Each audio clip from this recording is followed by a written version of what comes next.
All right, wonderful people, lovers of freedom. Good morning, good afternoon, good evening to each and every one of you. Welcome back to Let's Talk TV, your one and only YouTube platform, where they give you a back-to-back update on how it is the be, on how it is the shelle for Biafra land and beyond. If you're joining us for the first time, remember to subscribe and turn on your notifications too. Exactly, and also remember to like and share this news so that you won't be the only one with this information too as it dey hot. Okay, my people, the latest one we just dey hot right now be say my people, as we dey talk right now, as I dey try explain give una the things wey dey happen for here, na so we go try to dey let una know say e don burst as Simon Ekpa don go again. My Simon Ekpa has Simon Ekpa, Mazi Simon Ekpa PM BRGIE has done a huge thing again once more, as we know how he does everything he wants to do on a normal ground, on however he wants to do it. Yes, my people, he has scattered the whole ground again and has put the FGN in trouble as he brings out proof of so many lies that they've told to the public and so many things they've done. He has proved that these same people have killed this set of government, or the previous government, which still know it's the same set of people, but then with different faces because that is what they are. That they have killed innocent people, they have let innocent people die because of their skin, because of what they've always wanted to happen at some point. And that is one of the things I like to tell people, to let them understand that the situation of things at this particular point, the situation of things right now, is what one should look at and refer to as the situation that we'll find ourselves when we have been consistently fed with bad government. Now, Simon Ekpa is a man that we have looked up to give us a whole lot of things. I know the first time he came out, there were so many other things that transpired around that time. But then, at this particular point, we know how he has proven himself. And that is why we believe everything that comes out. And that is the truth of the matter. And that is why, even at this particular point, that he has removed, and rather, if he has exposed the federal government to the extent that we understand the kind of things they are capable of doing at this point, makes us understand that there is no length that these people would not go to cover up their evil schemes, or there's no length they will not go to make sure that whatever they want, or whatever they have in their hearts, or whatever they have in mind to do, would not work out as they've always wanted.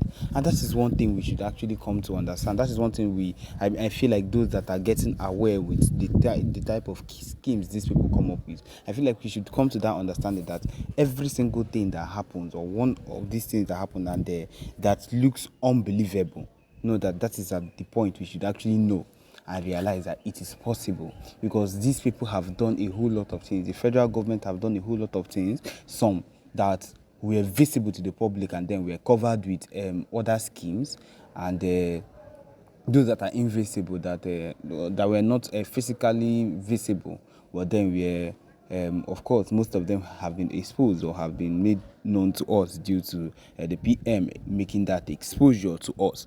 But then it makes us go further to think about the whole aim at large, especially when it comes to the movement, the Biafra movement, or anything concerning the movement of Biafra. It makes us understand that this set of people they've done a whole lot. And that is the truth of the matter. They've done things that are unspeakable. They've done things that if you were to think about it, it would not be things that you would recommend, or you would say that looks nice.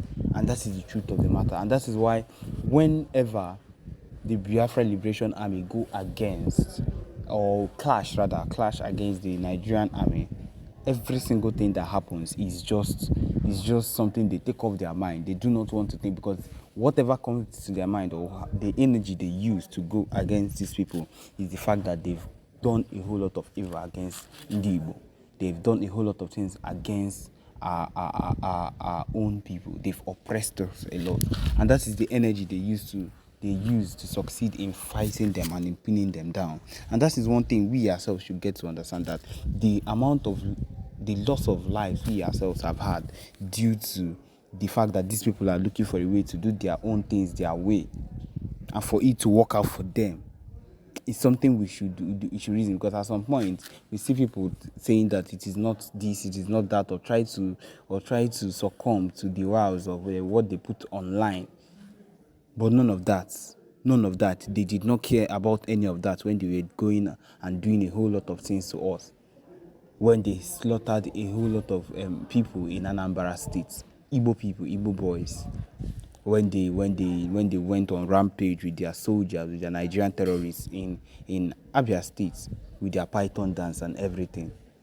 If you've been following up, you would understand these things that have happened, and you will know that these things are not funny. They are not things you would remember for those that are fully into the cause, and you would smile about it, or you'd look at it as a joke or take it lightly. No. That were talked about by our leaders earlier on, Ndi Igbo that were leaders, our Igbo leaders earlier on, that these are the things that will be happening. But of course, most times we did not believe, or people back then did not believe it. But look at it now, we have found ourselves in that same situation, and now we are lamenting, we are crying.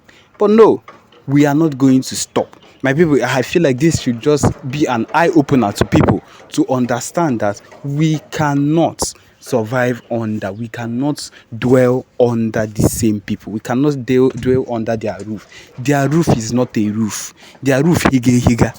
We will surely, the sun will surely strike us if we say we are going to hide under them, because they are not interested in anything that concerns our business. They are only interested in anything that will benefit them, and they can use our resources, Ndibo, and they are interested in our resources, what we are able to do, how hard we are able to work to keep the country going, because they are all lazy people. Every single one of them very lazy.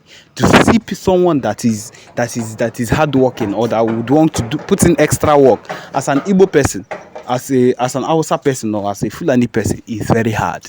And that is the truth of the matter. Which is why if you come to the JAMB lessons, or when you come to take JAMB and everything, if you come to Igbo people, they will carry their exam scores and exam cutoff mark and put it in 300, 350. 320, but then their own, if they manage to even get 90, they will pass them. Manage to get 100, that person might. That is what it is. This is clearly not fair. And then those people will be giving more better treatments than we ourselves, because that person is from the north, and they will take it from where they are in the north, from their schools in the north, and still bring it to the east, because someone that would still be getting around those low-level courses, low-level cutoff marks, will still be allowed, because they are trying to invade, they are trying to encroach into every system that concerns Ndibo and Biafrans. This is their plan. Now, putting all this command. There was a time that Buhari came out and said the same thing, and the backlash was so much that, of course, it was not. Now, it's looking at it. It's happening the second time, should let you know that this thing is something they've had in mind. This thing is a plan that they've had right from time, to make sure that we bring these people down to their feet, we encroach into their land, we make sure that we take over their land. Imagine giving Fulanese a free land. They didn't even say free land in every place in Nigeria, in every place in Biafra land, in Abia State, in Ebonyi State, in Enugu State, in Owerri, in Imo State. My people, think about it. When these ones have land, it means that they can get a base of wherever that land is, use it to plan and invade, and do a whole lot of things. And that is the issue we keep having. These are the issues we keep having every single time. When these things are not treated properly, you see that we would always have issues. Issues upon issues upon issues upon issues. And when these issues start compiling and keep growing and keep going high, my people, it means at some point we will not be able to contain it. But if it starts now, to go against every single thing, to make sure that, to let them know that we are not giving up on our call to get Biafra, then they will come to understand that we are serious, and that anything we've ever said has always been serious, and they will take us more seriously, because that is what we need to do, because that is what we are. We are serious people. That is why the Biafra Liberation Army and the Biafran Navy, every single people involved in this particular movement is working tirelessly to make sure that we get what we want. And so that is the problem. That is the effort we need to keep having. So yes, my people, this is where we come to the end of this particular broadcast. Thank you for joining us. Remember to subscribe and turn on your notifications too. Thank you.